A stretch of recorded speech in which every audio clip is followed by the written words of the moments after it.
Hello दोस्तों। Astrology और way to reality channel में एक बार फिर से आप सभी का स्वागत है। दोस्तों, हम कामना करते हैं कि आप कोरोना के इस दौर में जब वैक्सीनेशन भी ज़ोरों पर है तो उसमें आप खुद की केयर ले रहे होंगे। और इंडिया में ये सिलसिला अभी भी चल रहा है। हालांकि अभी रिसेंटली कोरोना केसेस में थोड़ी कमी ज़रूर दिखाई दी है, लेकिन जितना आप घर पे रहोगे, सेफ रहोगे, उतना ही अच्छा रहेगा आपके लिए। और जल्द से जल्द वैक्सीनेशन ले, क्योंकि वैक्सीन लेने के बाद जो मृत्यु दर है, उसमें मरने का रेट है, उसमें कहीं ना कहीं कमी आती हुई दिखाई दे रही है। तो जल्द से जल्द वैक्सीन हो सके उतना जल्द ले ले। अभी हम बात करते हैं आज के हमारे डिस्कशन के टॉपिक की। इसमें हम बात करेंगे कि कुंडली में डाइवर्स का जो योग होता है वो कैसे होता है, किस प्रकार होता है, और कौन कौन से ग्रह किसी हाउस में स्पेसिफिकली बैठ जाए तो ये डाइवर्स का योग बनता है। तो आइए स्टार्ट करते हैं, इसके बारे में डिटेल में जानते हैं। तो ये फर्स्ट केस है। इसमें हम देख रहे हैं कि जो सबसे प्रभावित होने वाला स्थान है कुंडली में, जो मैरिज का भी सिग्निफैक्टर होता है, जो एग्जैक्टली तुम्हारे लाइफ पार्टनर का स्थान होता है, वो सप्तम स्थान होता है कुंडली में कभी भी। और ये है तुम्हारा फर्स्ट हाउस यानी कि लगन, और इसके एग्जैक्ट अपोजिट तुम्हारे लाइफ पार्टनर का स्थान यानी कि सप्तम हाउस। तो ये सप्तम हाउस कितना स्ट्रांग होता है, उस पे तुम्हारा फैमिली लाइफ कैसा होगा, उस पे वो डिपेंड होता है। अगर सप्तम स्थान का स्वामी जो है वो मित्र राशि में है, उच्च का है, डिग्री वाइज बल लेके बैठा हुआ है, और साथ ही साथ में वो कहीं ना कहीं स्वराशि भी हो जाता है, तो फिर सप्तम हाउस स्ट्रांग कहाँ जाएगा और मैरिटल लाइफ अच्छा कहाँ जाएगा। और साथ ही साथ में सप्तम स्थान में जो दृष्टि डालते हैं उन ग्रहों के बारे में भी हमको देखना चाहिए। अगर वो दृष्टि डालने वाले ग्रह शनि, राहु, केतु या फिर मंगल, सूर्य इत्यादि ग्रह है, तो कहीं ना कहीं वो सप्तम स्थान को प्रभावित करेंगे और मैरिज में डिले, मैरिज में सेपरेशन के योग इस तरह से वो बनाते हुए दिखाई देंगे। तो ये पहली केस जो हम स्टडी कर रहे हैं उसमें हम सप्तम स्थान में देख रहे हैं कि शुक्र और सूर्य की यहाँ पे युति बनी हुई है। और ये शुक्र जो है ये जातक यानी कि पुरुष की कुंडली में ये फीमेल, मतलब फीमेल का जो एक स्थान होता है उसको रिप्रेजेंट करता है। फीमेल स्त्री यानी पत्नी को रिप्रेजेंट करता है शुक्र पुरुष की कुंडली में। तो अगर शुक्र स्ट्रांग है तो कहीं ना कहीं ये मैरिज अच्छा होगा, और मैरिटल लाइफ जो होगी वो काफ़ी सुखमय, जिसमें विश्वास, प्रेम, इस ये सब चीज़ें होगी। इस प्रकार की मैरिटल लाइफ होगी। यहाँ पे हम देख रहे हैं इस कुंडली में, ये मेष लगन की कुंडली फॉर एग्जांपल हमने ली है एग्जाम्पल के तौर, और इसमें शुक्र जो है वो अपने ही राशि में सप्तम स्थान में बैठा हुआ है। हालांकि ये शुक्र स्ट्रांग है, तो अगर इसकी डिग्री सूर्य से अगर ज़्यादा हो गई, क्योंकि सूर्य भी शुक्र के साथ में बैठा हुआ है, तो इस कुंडली में अगर सूर्य की डिग्री शुक्र से कम होती है या शुक्र की डिग्री सूर्य से ज़्यादा होती है, तो कहीं ना कहीं ये मैरिज, इनका लाइफ, मैरिटल लाइफ अच्छा होगा। और शुक्र यहाँ पे क्योंकि प्रबल होगा, अपने राशि में वो स्ट्रांग होकर बैठा हुआ होगा, तो इंसान अपने फैमिली लाइफ में काफ़ी अच्छी तरीके से वो एंजॉय कर पाएगा। लेकिन अगर ये सूर्य शुक्र शुक्र से अगर डिग्री वाइज बलाबल लेके बैठा हुआ है, और डिग्री वाइज वो सूर्य सपोज कि 11-12 डिग्री है, और शुक्र कहीं ना कहीं 6-7 डिग्री का अगर है या उससे भी कम है, तो ये सूर्य फिर शुक्र को प्रभावित कर देगा। और इस शुक्र को वो अस्त कर देगा, क्योंकि सूर्य जब भी किस ग्रह के साथ बैठता है तो उसको वो अस्त कर देता है। तो इस कुंडली में हमको दिख रहा है कि ये सूर्य की डिग्री अगर शुक्र की डिग्री से ज़्यादा है कहीं ना कहीं, और दोनों डिग्री वाइज क्लोज कंजंक्शन में बने हुए हैं, यानी कि 6-7 डिग्री तक इन दोनों का कंजंक्शन है, तो ये सूर्य शुक्र को अस्त कर देगा, और इस केस में सेपरेशन के योग बन जाएंगे और मैरिटल लाइफ पूरी तरह से इफेक्ट हो जाएगी। तो डाइवर्स का ये सबसे पहला योग हम देख सकते हैं कि जो सूर्य जो है वो शुक्र का शत्रु है एक तो, और वो अगर शुक्र को प्रभावित करता है, डिग्री वाइज ज़्यादा बलाबल लेता है और क्लोज कंजंक्शन में आता है शुक्र से डिग्री वाइज में, तो कहीं ना कहीं फिर वो शुक्र को अस्त करेगा और डाइवर्स डाइवर्स के योग वो बना देगा। तो ये था सबसे पहला योग।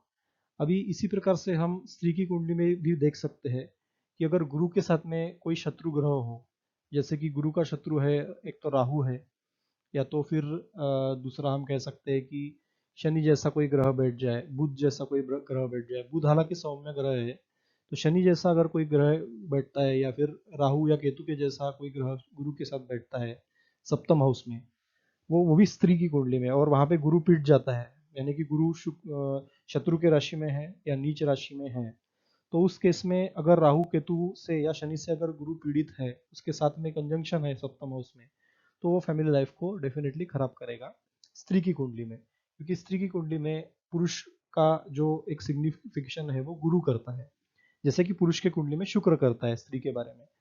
तो इस तरह से हम स्त्री की कुंडली में भी ये योग देख सकते हैं। तो ये हुई पहली केस डाइवर्स की। अभी देखते हैं सेकंड केस क्या है। तो सेकंड केस में अगर हम देखेंगे तो यहाँ पे बाकी कोई ग्रह हमने नहीं लिए, सिर्फ राहु और केतु लिए हैं। तो अगर राहु लगन में है और केतु सप्तम स्थान में है और डिग्री वाइज दोनों में बलाबल है, जैसे कि इस कुंडली में अगर 13 या 14 डिग्री का राहु है और उतना ही केतु होता है, क्योंकि दोनों डिग्री वाइज भी सेम रहते हैं हर कुंडली में और एक दूसरे के 180 डिग्री अपार्ट होते हैं। तो अगर केतु सप्तम स्थान में बल लेकर बैठा है, जैसे कि एग्जाम्पल 14-15 डिग्री, 17-18 डिग्री, तो इस तरह से केतु अगर स्ट्रांग है तो वो केस में यहाँ पे फिर से सेपरेशन के योग बन जाएंगे। एक तो केतु जो है वो शनि की राशि में, शनि केतु का मतलब केतु का वो शत्रु है। तो यहाँ पे दिख रहा है कि कुंभ राशि में, यानी कि शनि की राशि में केतु बैठा हुआ है एक तो वैसे ही कुंडली के लिए वो केतु खराब हो गया। और सप्तम स्थान में बैठने से ये केतु मैरिटल लाइफ को पूरी तरह से हैम्पर कर देगा और इंसान की मेंटेलिटी ऐसी बना देगा लाइफ पार्टनर की कि जो हमेशा तुमसे सेपरेशन ही चाहेगा। तो इस जातक के लिए राहु चाहेगा कि उसको उसकी पूरी ख्वाहिशें इसका लाइफ पार्टनर पूरा करे, क्योंकि राहु बोले तो तुम्हारी ख्वाहिशें, तुम्हारी जो लस्ट या फिर तुम्हारा जो एक प्रकार से तुम्हारी इच्छा शक्ति होती है, उसको राहु प्रबल करता है, क्योंकि राहु यानी मुंह होता है, तो उसको जितना चाहिए उसको मिला उतना कम ही होता है। और केतु कहे तो वो सेपरेशन है, केतु यानी कि विरक्ति है, केतु यानी स्पिरिचुअलिटी है। तो ऐसा केतु यानी कि लाइफ पार्टनर इस कुंडली में जो रहेगा वो स्पिरिचुअल रहेगा, उसको सेपरेटिव टेंडेंसी उसमें रहेगी और कहीं ना कहीं वो दूसरी चीज़ों के ऊपर वो मतलब जो तुम्हारा संसार है उसमें से वो दूर जाने की कोशिश जरूर करेगा। तो इस कुंडली में भी ये डाइवर्स का योग इसमें बन जाएगा। अब देखते हैं कि तीसरी केस क्या है। तो थर्ड केस में हम देख सकते हैं यहाँ पे कुंडली में, ये बाकी ग्रहों के बारे में अभी हम नहीं देखेंगे, सिर्फ शनि के बारे में हम स्टडी करते हैं, क्योंकि शनि यहाँ पे सप्तम स्थान में बैठा हुआ है। तो मैरिटल लाइफ को प्रभावित करने वाला एक और स्थान होता है जिसके बारे में हमने जानकारी नहीं ली, वो स्थान है षष्ठ स्थान। वो स्थान इसलिए होता है क्योंकि वो सप्तम से 12वां स्थान है। अगर हम काउंट करेंगे तो सप्तम से 12वां स्थान जो आएगा, तो यहाँ से अगर ऐसा हम काउंट करेंगे तो 12वां स्थान होगा षष्ठ स्थान, यानी कि रोग ऋण शत्रु दुर्घटना का स्थान। तो ये स्थान का स्वामी अगर सप्तम स्थान में बैठ जाए, जैसे कि शनि यहाँ पे बैठा हुआ है, तो फॉर एग्जाम्पल इस कुंडली की अगर हम बात करते हैं तो शनि यहाँ पे षष्ठ स्थान का स्वामी होकर सप्तम स्थान में बैठा हुआ है। तो एक तो ये मैरिज में डिले करेगा, क्योंकि शनि का स्वभाव है कि वो डिले कराता है, और साथ ही साथ वो सप्तम से 12वां यानी कि षष्ठ स्थान का स्वामी होकर भी यहाँ पे बैठा हुआ है।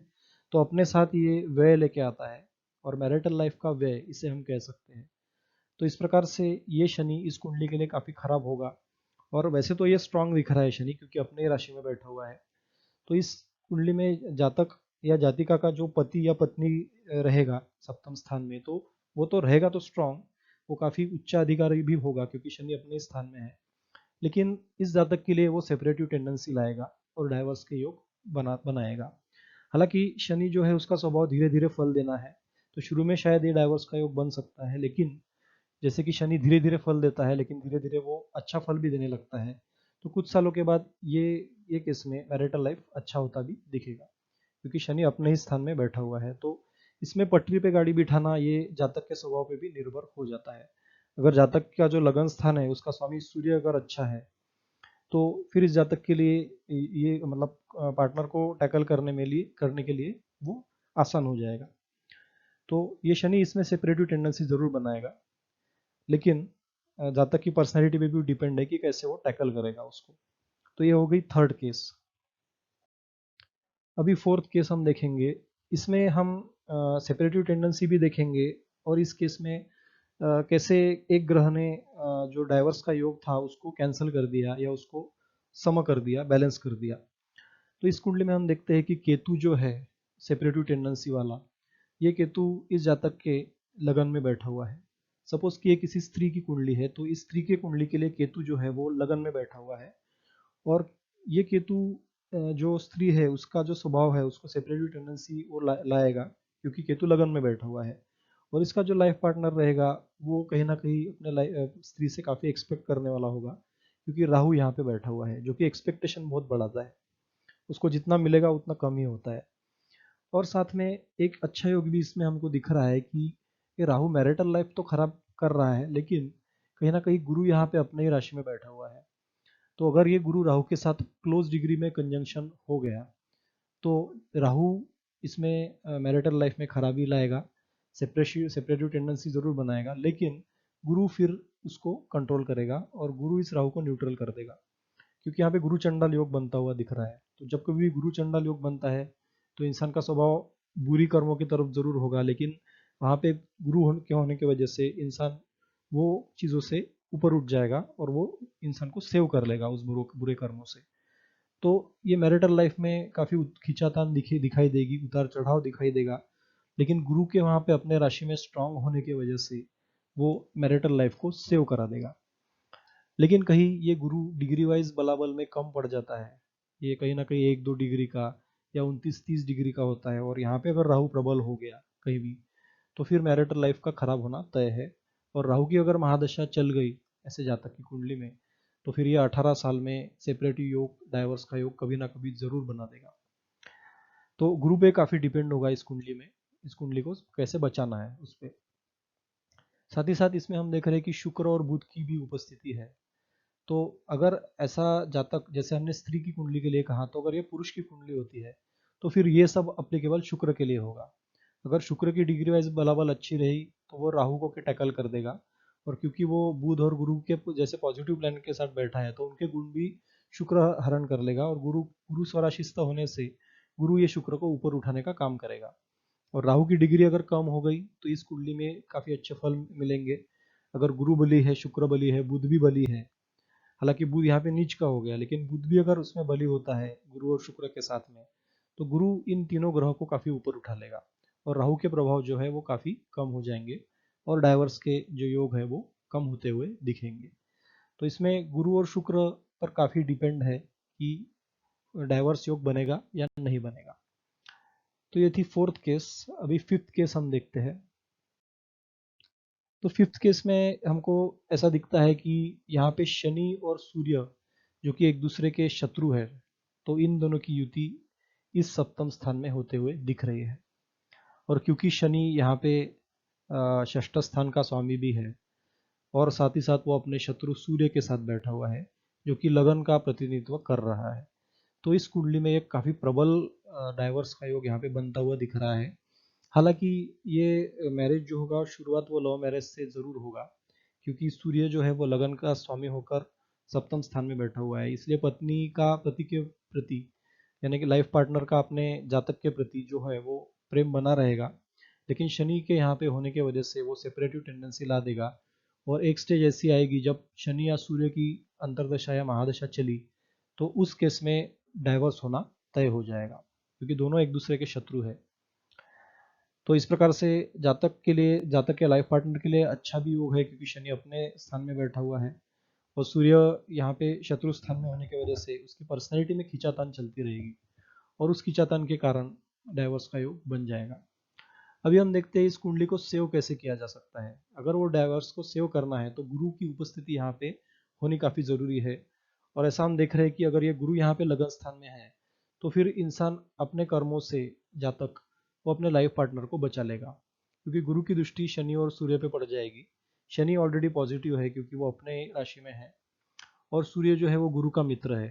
तो गुरु की ये दृष्टि शनि और सूर्य पे वो इनके निगेटिव इफेक्ट कम करा देगी, और जातक का की मेंटेलिटी इस प्रकार से होगी, वो डाइवोर्स लेने का तो सोचेगा, लेकिन कहीं ना कहीं उसके मन में एक विचार आएगा कि ये गलत है, और इस प्रकार अगर हम एक दूसरे के साथ एडजस्टमेंट करते हैं तो कहीं ना कहीं लाइफ पटरी पे आ जाएगी और लाइफ अच्छी चलेगी। तो इस गुरु ने फिर इस कुंडली में डाइवोर्स का योग कम कर दिया या उसको निकाल दिया, क्योंकि गुरु यहाँ पे सेव करने का काम इस कुंडली के लिए कर रहा है। हालांकि एक योग हमको इस प्रकार से यहाँ पे दिख रहा है कि केतु की जो पंचम दृष्टि है क्योंकि केतु की राहु की तरफ पांचवी सातवीं और नौवीं दृष्टि होती है, तो केतु की पंचम दृष्टि भी यहाँ पे पड़ रही है। तो इसमें उतार चढ़ाव बना रहेगा, क्योंकि केतु जो है वो सेपरेटिव टेंडेंसी बनाने वाला है, तो फिर से यहाँ पे सेपरेटिव टेंडेंसी जरूर दिखेगी। लेकिन ये गुरु के बल डिग्री वाइज बलाबल पे डिपेंड करता है। अगर गुरु का डिग्री वाइज बलाबल केतु शनि सूर्य से ज़्यादा है तो इस कुंडली में डेफिनेटली डाइवर्स नहीं होगा। और अगर गुरु की कहीं ना कहीं वीक पोजीशन इसमें रही, डिग्री वाइज बलाबल कम रहा और शनि सूर्य केतु प्रबल हुए, तो फिर डाइवर्स का योग इसमें 101% बनने का योग है। तो इस प्रकार से हमने ये 5 केसेस से स्टडी किया कि कुंडली में डाइवर्स के योग किस प्रकार से बनते हैं। तो इसमें और भी कुछ छोटे मोटे योग बन सकते हैं, जैसे कि ग्रहों की दृष्टियां जो है, शनि राहु केतु मंगल, इन सब ग्रहों की अगर दृष्टि इस कुंडली में पड़ती है तो वो भी सेपरेटिव टेंडेंसी बनाने वाले कहीं ना कहीं हो जाते हैं। तो सप्तम स्थान में कौन से ग्रह बैठे हैं, सप्तम स्थान में अगर पाप ग्रह है तो डेफिनेटली वो इंसान को सेपरेटिव टेंडेंसी देंगे, और सेपरेटिव टेंडेंसी देकर वो अपने लाइफ पार्टनर से अलग कराने वाले जरूर होंगे। इसमें मंगल की उपस्थिति भी हमको देखनी चाहिए। अगर मंगल भी अगर सप्तम स्थान में है तो कहीं ना कहीं मंगल भी झगड़े या एक दूसरे के साथ वाद विवाद, झगड़ना, इस प्रकार से मंगल भी योग बना सकता है। और अगर मंगल मांगलिक योग अगर कुंडली में है और जातक का जो विवाह है जिसमें मंगल मांगलिक योग है, यानी कि 1, 4, 7, 8 और 12 इन स्थानों में अगर मंगल है और उसका विवाह अगर बिना मंगलिक जो है या जिसके कुंडली में मंगल योग नहीं है, मंगलिक योग नहीं है, अगर उस जातक के साथ उसका विवाह हो जाता है तो कहीं ना कहीं वो मंगल उस जातक को डोमिनेट करेगा जिसके कुंडली में ये योग नहीं बन रहा है। तो मांगलिक योग जो है वो काफ़ी प्रभावी योग माना जाता है। उसके वजह से भी मैरिटल लाइफ में काफ़ी प्रॉब्लम्स आते हैं, डाइवर्स के योग भी बन सकते हैं। तो इसलिए हमको देखना चाहिए कि दोनों की कुंडली में अगर मांगलिक योग है तो वो वैसा ही हो, दोनों की कुंडली में सेम मांगलिक योग हो जिसकी वजह से वो नलीफाई हो जाए, और या तो फिर दोनों की कुंडली में मांगलिक योग हो ही ना, इससे मैरिटल लाइफ में प्रॉब्लम हो सके। तो इस प्रकार से कुंडली मैचिंग करते हुए इन सब बातों का ध्यान भी रखना चाहिए। तो मंगल पे भी काफ़ी हद तक डिपेंड होता है मैरिटल लाइफ का चलना। अगर मंगल सप्तम स्थान में है तो वो झगड़े जरूर क्रिएट कराएगा, या लगन स्थान में मंगल है तो भी झगड़े कराएगा, चतुर्थ स्थान में है तो भी सप्तम स्थान में दृष्टि रहेगी तो भी कराएगा, 8वें स्थान 12वें स्थान में है तो भी वो मैरिटल लाइफ पे इम्पैक्ट डालेगा, क्योंकि मंगल की चौथी 7वीं और 8वीं दृष्टि भी वहाँ पे सप्तम स्थान में पड़ती है। तो मांगलिक योग में भी डाइवर्स का योग हो सकता है। तो ये थी जानकारी डाइवर्स के योगों के बारे में। अगर इसके रिलेटेड कुछ सवाल है तो डेफिनेटली पूछिए। हमारे चैनल को ज़्यादा से ज़्यादा सब्सक्राइब कीजिए ताकि ऐसे वीडियोस हम आगे आपके लिए बना सके, और वीडियोस को ज़्यादा से ज़्यादा शेयर करिए ताकि दूसरे लोग भी है जो ज्योतिष विद्या के बारे में नहीं जानते, तो वो लोग भी इसमें से सीख सके। Once again thank you very much. Stay home and stay safe.